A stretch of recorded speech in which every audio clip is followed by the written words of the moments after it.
जय Hind friends. UP board 2024 में आने वाले प्रश्न। यूपी बोर्ड जो आपका चैप्टर तीसरा है सोशल साइंस में, सामाजिक विज्ञान में जो आपका थर्ड चैप्टर है उसमें जो इम्पोर्टेंट क्वेश्चन है, वेरी इंपॉर्टेंट क्वेश्चन है, उनको मैंने इसमें रखा है। जो आपकी इस बार बोर्ड परीक्षा होगी उसमें आपके चैप्टर नंबर 3 से बहुत ही ज़्यादा ये चैप्टर इम्पोर्टेंट है, जो कि आपके बोर्ड परीक्षा में अच्छा स्कोर बना सकता है। इसमें मैंने वही क्वेश्चन रखे हैं जो आपकी बोर्ड परीक्षा के लिए बेहद इम्पोर्टेंट हैं। इसमें मैंने लघु उत्तरीय, दीर्घ उत्तरीय और अति लघु उत्तरीय और मैंने यहाँ पे बहुविकल्पीय प्रश्न को भी रखा है।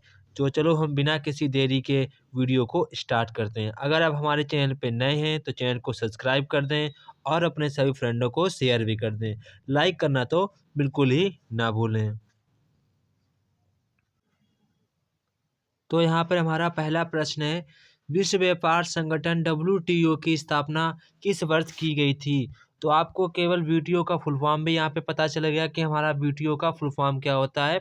यहाँ पर हमारा वीटीओ का फुल फॉर्म होता है विश्व व्यापार संगठन। ये आपसे पूछा जा सकता है त्रिगोत्रीय प्रश्न में कि वीटीओ का WTO का फुल फॉर्म क्या होता है, तो आप बताएंगे विश्व व्यापार संगठन। यहाँ पे हमारा क्वेश्चन कह रहा है विश्व व्यापार संगठन की स्थापना किस वर्ष की गई थी? तो आप लोगों को पता होगा विश्व व्यापार संगठन की स्थापना हमारी 1995 में की गई थी। कब की गई थी? 1995 में की गई थी। तो यहाँ पर हमारा ऑप्शन नंबर डी वाला सही है। इसके बाद हम लोग बढ़ते हैं अपने नेक्स्ट क्वेश्चन की ओर।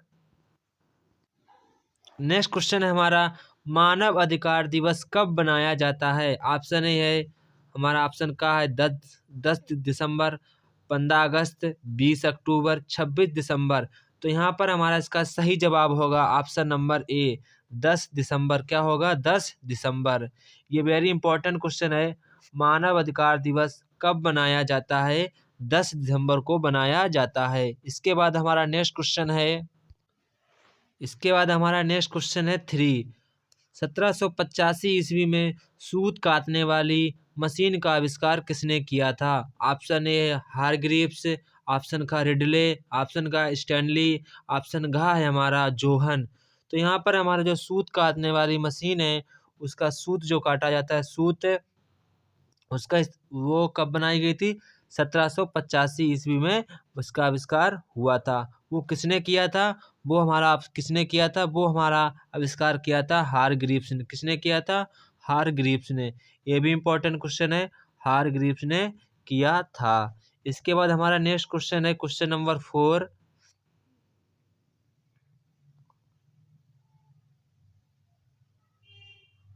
क्वेश्चन नंबर 4 यहाँ पे कह रहा है, जीतने के लिए स्पेनिश सेनाओं द्वारा प्रयोग किया गया सबसे शक्तिशाली हथियार कौन सा था? ऑप्शन ए थल सेना, ऑप्शन ख है नौसेना, ऑप्शन ग है रासायनिक हथियार और ऑप्शन घ है हमारा कीटाणु। तो यहाँ पर हमारा इसका सही जवाब होगा कीटाणु। क्या सही जवाब होगा? कीटाणु। सही जवाब हमारा होगा कीटाणु। इसके बाद हमारा नेक्स्ट क्वेश्चन है, निम्नलिखित में से निम्नलिखित में से कौन सी विशेषता 1929 ईस्वी में महाबंदी की नहीं है? तो यहाँ पे पूछा गया है 1929 में महाबंदी का कारक कौन सा नहीं है, इसका मतलब ये है। तो यहाँ पर हमारा जो ऑप्शन है कृषि उत्पादों की कीमतों में गिरावट, ऑप्शन खा है काफ़ी संख्या में काफ़ी लोग बेरोजगार हो गए थे, ऑप्शन गा है आय और व्यापार में कमी, काफ़ी गिरावट आई, ऑप्शन घा है हमारा नए नए उद्योग स्थापित होने लगे। तो महाबंदी में किसका उपयोग नहीं है? नए नए उद्योग स्थापित होने लगे। ऑप्शन नंबर घा इसका हमारा राइट आंसर होगा, नए नए उद्योग स्थापित होने लगे। तो ये हमारा इसका सही जवाब है। नेक्स्ट क्वेश्चन हमारा है क्वेश्चन नंबर 6। प्रथम दो यूरोपीय देश जिन्होंने अमेरिका पर अधिकार किया था। ऑप्शन ए है स्पेन, ऑप्शन स्पेन और पुर्तगाल, ऑप्शन स्पेन और जर्मनी, ऑस्ट्रिया और हंगरी, नीदरलैंड और ब्रिटेन। ये हमारे ऑप्शन रहे। तो हमारा इसका जो सही जवाब है वो हमारा है स्पेन और पुर्तगाल। क्या है? स्पेन और पुर्तगाल। ये हमारा इसका राइट क्वेश्चन है। ये हमारा वेरी इंपॉर्टेंट क्वेश्चन है, इसको आप लोग ध्यान रखेंगे। इसके बाद हमारा नेक्स्ट क्वेश्चन है 7। वह संक्रामक बीमारी जो यूरोपीय लोगों के साथ दक्षिण अमेरिका पहुंची, तो वो हमारी बीमारी है चेचक। कौन सी है? चेचक। यहाँ पे हमारा सही जवाब होगा चेचक। इसके बाद हमारा नेक्स्ट क्वेश्चन है क्वेश्चन नंबर 8। वह उद्योगपति जिसने 1920 के दशक लागत को कम करने का निर्णय किया था, तो इसका हमारा सही जवाब होगा हेनरी फोर्ड। ऑप्शन नंबर गा। हेनरी फोर्ड थे उद्योगपति जिन्होंने 1920 के दशक लागत कम करने का निर्णय लिया था।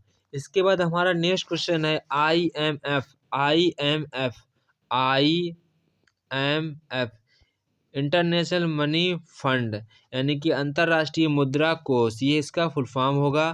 तो ये बोल रहा है विश्व बैंक ने कब से औपचारिक रूप से कार्य प्रारंभ किया या कार्य प्रारंभ किया?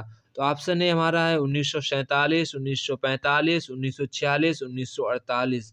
तो यहाँ पर हमारा इसका सही जवाब होगा 1947 ईस्वी से कार्य आरंभ किया था। इसके बाद हमारा नेक्स्ट क्वेश्चन है 10। निम्न में से किन राष्ट्रों को मित्र राष्ट्रों में शामिल किया गया था? तो हमारे मित्र राष्ट्रों में कौन कौन से देश शामिल थे, वो हमारे उसमें आपको सही विकल्प बताना है। तो यहाँ पे हमारे जो मित्र राष्ट्र में देश शामिल हैं वो हमारा फ्रांस है और रूस है और ब्रिटेन है। तो यहाँ पर हमारा ऑप्शन नंबर खा वाला सही होगा, ब्रिटेन, फ्रांस, रूस। ऑप्शन नंबर खा वाला हमारा इसका सही जवाब है। इसके बाद हमारा नेक्स्ट क्वेश्चन है 11। आर्थिक मंदी का सर्वाधिक दुष्प्रभाव किस औद्योगिक देश पर पड़ा? तो आर्थिक जो मंदी हो गई थी उसका सर्वाधिक दुष्प्रभाव किस देश पर पड़ा? तो वो हमारा सबसे ज़्यादा किस देश पर पड़ा? वो हमारा था अमेरिका। कौन सा था? अमेरिका। अमेरिका पर सबसे ज़्यादा दुष्प्रभाव पड़ा था। तो ऑप्शन नंबर घ वाला इसका हमारा राइट जवाब सही आंसर होगा, ऑप्शन घ अमेरिका। इसके बाद हमारा क्वेश्चन है आर्थिक महामंदी की शुरुआत किस वर्ष हुई थी? आर्थिक महामंदी की शुरुआत किस वर्ष हुई थी? इसका हमारा सही जवाब है 1929 ईस्वी में। किसमें? 1929 ईस्वी में। इसके बाद हमारा नेक्स्ट क्वेश्चन है 13। भारत में अनुबंधित मजदूरों को निम्न में से किन देशों में ले जाया जाता था? Option A Mauritius, Fiji, Ceylon, Malaya, Trinidad, Guyana, Suriname, उक्त सभी। तो यहाँ पर हमारे सभी देशों से अनुबंधित मजदूरों को ले जाया जाता था। तो इसका सही जवाब होगा उक्त सभी। क्या होगा? उक्त सभी हमारा इसका सही जवाब होगा। इसके बाद हमारा नेक्स्ट क्वेश्चन है क्वेश्चन नंबर 14। भारत के अधिकांश अनुबंधित मजदूर निम्न में से किन राज्यों से विदेश भेजे जाते थे? तो हमारा इसका सही जवाब होगा पूर्वीय उत्तर प्रदेश और बिहार। पूर्वीय उत्तर प्रदेश और हमारा होगा बिहार। कौन सा होगा? बिहार। इसके बाद हमारा क्वेश्चन है 15। ट्रांसवाल यानी कि अफ्रीका के स्वर्ण खानों तक पहुंचने में से किसे सफलता मिली थी? तो यहाँ पे जो अमेरिका में जो जो स्वर्ण खाने हैं, जो अफ्रीका में स्वर्ण खाने हैं ट्रांसवाल में, वहाँ तक पहुँचने में किसे सफलता मिल गई थी, ये पूछा गया है। तो यहाँ पर हमारा इसका सही जवाब होगा कौन होगा? स्टैनली। कौन होगा? स्टैनली। इनको वहाँ पे ये वहाँ पे सफलतापूर्वक पहुँच गए थे और इन्होंने अमेरिका आकर सभी को बता दिया था कि वहाँ पर सोना अच्छा खासा है। इसके बाद हमारा नेक्स्ट क्वेश्चन है क्वेश्चन नंबर 16। आयरलैंड में आलू का अकाल कब पड़ा था? तो आयरलैंड में आलू का अकाल कब पड़ा था? 1845 से 1849 ईस्वी के बीच में आयरलैंड में आलू का अकाल पड़ा था। तो हमारा इसका ऑप्शन नंबर खा वाला सही जवाब होगा। इसके बाद हमारा नेक्स्ट क्वेश्चन है 17। रिंडरपेस्ट क्या था? तो रिंडरपेस्ट क्या था? रिंडरपेस्ट एक पशु रोग था। क्या रोग था? पशु रोग था। तो जो रिंडरपेस्ट था वो हमारा एक प्रकार का पशु रोग था। ये वेरी वेरी इंपॉर्टेंट क्वेश्चन है। ये आपसे अति लघु उत्तरीय में भी पूछा जा सकता है। इसके बाद हमारा नेक्स्ट क्वेश्चन है गैट की स्थापना कब हुई थी? जो गैट की स्थापना कब हुई थी ये आपसे क्वेश्चन पूछा गया। ऑप्शन है 1940, 1942, 1945, 1947। तो गैट की स्थापना कब हुई थी? 1945 ईस्वी में की गई थी। कब की गई थी? 1945 ईस्वी में की गई थी। इसके बाद हमारा नेक्स्ट क्वेश्चन है 19। क्रिस्टोफर कोलंबस गलती से जिस अज्ञात महाद्वीप में पहुंचा उसका क्या नाम था? तो उसका क्या नाम था? उसका नाम था हमारा अमेरिका। क्या था? अमेरिका। क्या नाम था? अमेरिका। इसके बाद हमारा नेक्स्ट क्वेश्चन है 20। अमेरिका के किस क्षेत्र को सोने का शहर कहा जाता था? अमेरिका के किस क्षेत्र को या किस क्षेत्र को सोने का शहर कहा जाता था? वो क्या था? L Dorado. क्या था? L Dorado. ये आप लोगों ने नाम सुना सुना लग रहा होगा, क्योंकि इस शब्द का प्रयोग हमारे केजीएफ मूवी में किया गया, जिसमें रॉकी भाई का रोल इसमें दिखाया गया है। ये उसी में एल डोराडो, जब वहाँ पे एक महिला इंटरव्यू लेती है बूढ़े व्यक्ति का, आपने केजीएफ पार्ट 1 देखा होगा, उसमें एक महिला बूढ़े व्यक्ति से इंटरव्यू लेती है, तो वो एल डोराडो के विषय में बताता है कि वहाँ पे बहुत सोना है। तो सोना सबसे ज़्यादा कहाँ पे है? एल डोराडो में है। इसीलिए उसको क्या कहते हैं? सोने का शहर। जब वहाँ पे अधीरा अधीरा वहाँ पे करता है शासन, वो किस लिए करता है? क्योंकि वहाँ पे बहुत ही गोल्ड माइन थी, वहाँ पे सोना निकलता था। तो वहाँ पे एल डोराडो शब्द का प्रयोग किया गया था। रॉकी भाई कहाँ गया था? एल डोराडो में। कहाँ गया था? एल डोराडो में। इसीलिए वो कहाँ पे है? वो है हमारा अमेरिका में। तो यहाँ पे सही जवाब क्या होगा हमारा? Option number D, L Dorado. इसके बाद नेक्स्ट क्वेश्चन है हमारा 21। लगभग 500 वर्ष पहले हमारे पूर्वजों को निम्न में से किस खाद्य पदार्थ का ज्ञान नहीं था? तो वो कौन सा खाद्य पदार्थ था हमारा? ये आपको पता करना है। किस पदार्थ का ज्ञान नहीं था? लगभग 500 वर्ष पहले ना तो इसका ज्ञान था, ना तो इसका ज्ञान था, ना तो इसका ज्ञान था। उक्त में से हमारे पूर्वजों को किसी का ज्ञान नहीं था, मगर आज हमें सभी भारतीयों को हर एक चीज विषय का ज्ञान है। ये हमें बड़ी गर्व की बात है। इसके बाद हमारा नेक्स्ट सही जवाब क्या होगा? इसका ऑप्शन नंबर डी। इसके बाद नेक्स्ट क्वेश्चन हमारा है 22 क्वेश्चन कह रहा है 1845 से 1849 के बीच पड़े भयानक आयरिश आलू अकाल के दौरान आयरलैंड के कितने लोग भूखमरी से मारे गए? तो इस 1845 से 1849 के बीच जब आयरलैंड में भूखमरी पड़ी थी, तो वहाँ पे लगभग कितने लोग मारे गए थे? ये हमारा क्वेश्चन है। तो आप लोग इसका आंसर मुझे कमेंट में बताएंगे कि लगभग कितने लोग मारे गए थे। इसका जो बिल्कुल सही आंकड़ा बताएगा उसका हम कमेंट में अगले वीडियो में जब बनाएंगे नेक्स्ट चैप्टर में उस बंदे का नाम भी बोलेंगे, उसका नाम बोलेंगे। तो आप लोग इस नंबर पे कमेंट करेंगे, इस पर आप कमेंट करेंगे इसका सही आंसर क्या है। अगर आपको फ़ोटो भी दिखाएंगे, अगर आप अच्छे तरीके से इसका आंसर बताएंगे तो आप लोग इस नंबर पे मैसेज करेंगे, अपनी फ़ोटो भेजेंगे, तो आपका हम नाम प्लस फ़ोटो दिखाएंगे, इस भाई ने इसका आंसर दिया है। तो आप लोग इस नंबर पे कमेंट करें। अगर आपको पीडीएफ चाहिए तो आप मुझे इस नंबर पे सर मुझे पीडीएफ चाहिए लिखकर भेजेंगे, व्हाट्सएप मैसेज पर एसएमएस करेंगे, आपको पीडीएफ मिल जाएगी। तो आप लोगों को क्वेश्चन नंबर 22 का आंसर मुझे कमेंट में करना है। इसके बाद नेक्स्ट क्वेश्चन हमारा है 23 क्वेश्चन कह रहा है यहाँ पे 1820 से 1914 के बीच विश्व व्यापार में कितना प्रतिशत हिस्सा प्राथमिक उत्पादों का था? तो कितना हिस्सा था हमारा? 60%। कितना था? 60%। इसके बाद नेक्स्ट क्वेश्चन हमारा है अफ्रीका में रिंडर पेस्ट मवेशी प्लेग बीमारी किस वर्ष तक फैली थी, किस दशक में फैली थी? तो ये पूछा गया किस वर्ष में फैली थी? वो फैली थी 1860 के दशक। ऑप्शन नंबर डी वाला इसका सही होगा। नेक्स्ट क्वेश्चन हमारा है 25। रिंडर पेस्ट से अफ्रीका में कितने पशु मारे गए थे? तो लगभग कितने पशु मारे गए थे? लगभग 90% पशुओं की हत्या हो गई थी। कितने पशु मारे गए थे? लगभग 90%। कितने प्रतिशत? 90%। इसके बाद नेक्स्ट क्वेश्चन हमारा है 21 क्वेश्चन कह रहा है कि गिरमिटिया प्रथा किस वर्ष समाप्त कर दी गई थी? तो गिरमिटिया मतलब होता था अनुबंधित जो मजदूर होते थे। तो किस वर्ष समाप्त कर दी गई थी? 1921 में। कब समाप्त कर दी गई थी? 1921 ईस्वी में समाप्त कर दी गई थी।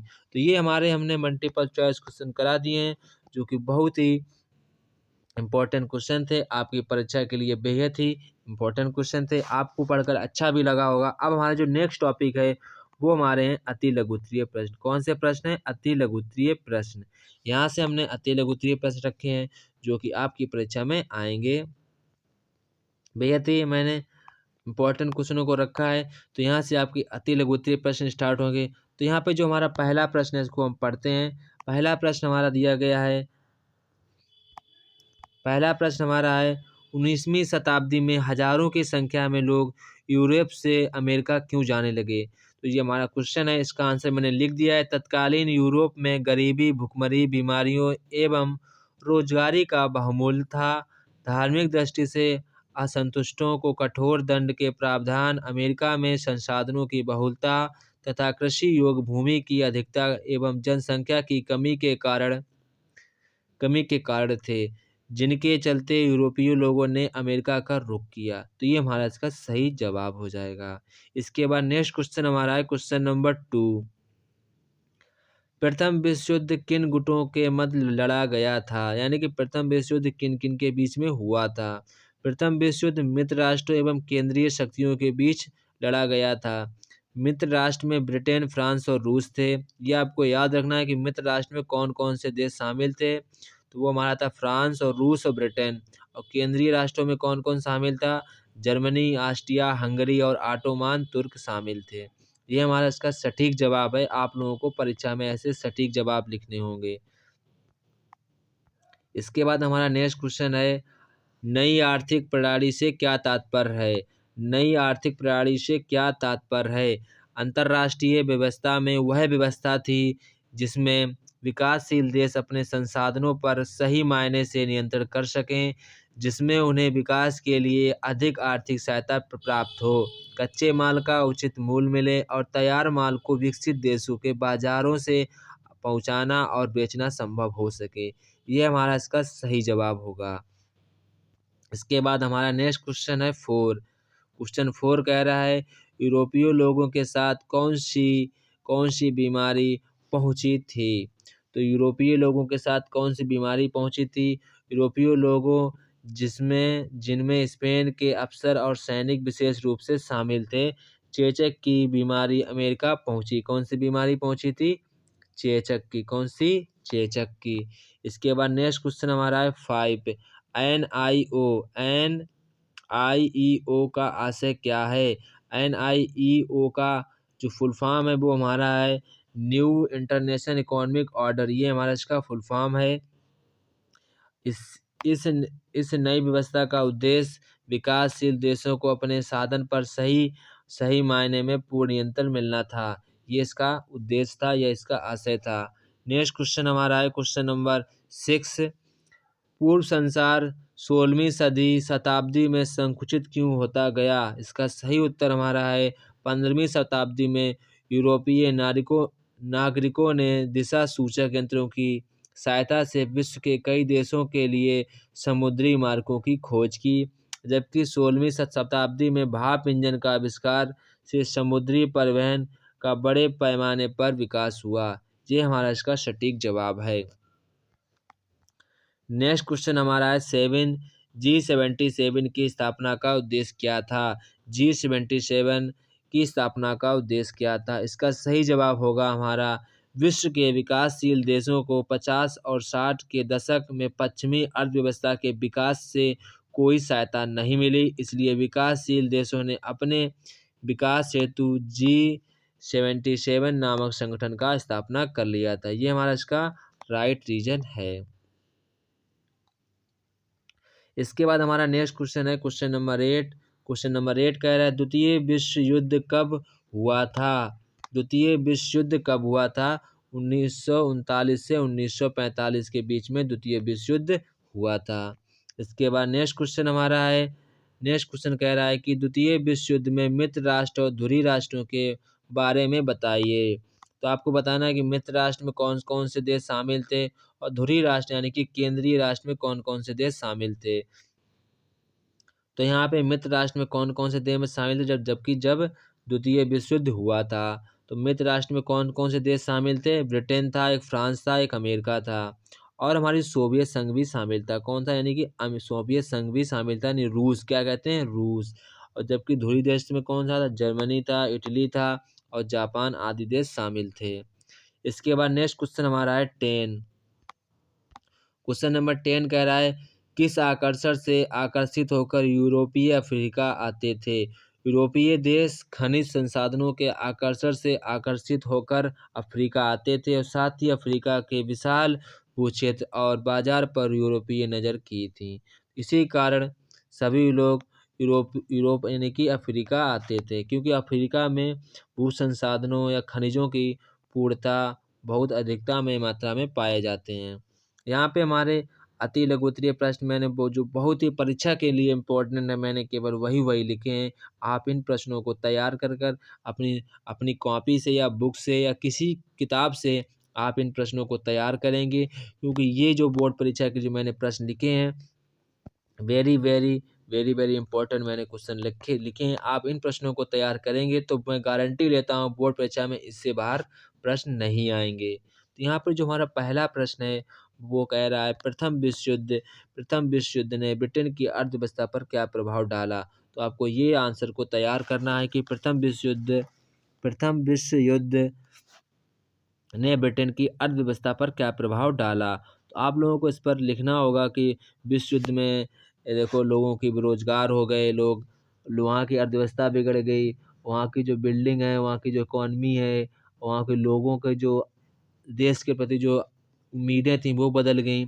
ऐसे आप लोग कई बना कर लिख सकते हैं। आप लोगों को अति लघु उत्तरी में हेडिंगों को तैयार करना होगा। आप हेडिंग से अच्छा लिख सकते हैं। इसके बाद नेक्स्ट क्वेश्चन हमारा है क्वेश्चन नंबर 2।